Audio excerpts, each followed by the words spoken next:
রহমতুল্লাহ ঢাকা 18 আসনের উদ্যোগে অর্থাৎ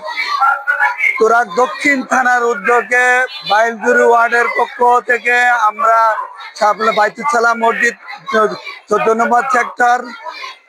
আপনার বাইতুল সালাম মসজিদ থেকে আমরা গণসংযোগ শুরু করেছি আমাদের ঢাকা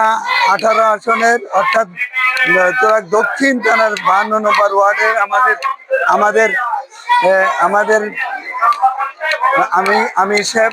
আবু বকর সিদ্দিক ভাই আছেন আমাদের সঙ্গে এবং এর সাথে অন্যান্য নেতৃবৃন্দ আছেন। আমাদের আতিক ভাই আছেন বা যুব বিভাগের সভাপতি এবং বিভিন্ন নেতৃবৃন্দের মাধ্যমে আমরা গণসংযোগ পাকুড়া এবং যাত্রাবাড়ি সহ 15 নম্বর সেক্টরের কিছু অংশ সহ আমরা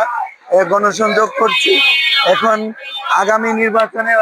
সাপলাকলির পক্ষে ভোট দিয়ে ইনসাফের রাষ্ট্র কায়েম করার জন্য, সুদ মুক্ত, ঘুষ মুক্ত, ফেসিস মুক্ত রাষ্ট্র কায়েম করার জন্য আপনাদেরকে এই উদ্যোগ আহ্বান জানাতে আমাদের এই সাপলাকলি মার্কায় আগামী 12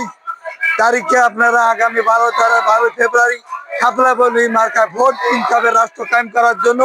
এবং ফেসিস মুক্ত রাষ্ট্র কায়েম করার জন্য, সুদ ঘুষ মুক্ত রাষ্ট্র কায়েম করার জন্য আপনাদেরকে উদাত্ত আহ্বান জানাতে। এই জমিন আল্লাহ, এই জমিনের অধিবাদী আল্লাহ, এই জমিনে আপনারা অবশ্যই সাপলাকলি মার্কায় ভোট দিয়ে আগামী নির্বাচনে ফেসিস মুক্ত রাষ্ট্র কায়েম করবেন। মানুষ যাতে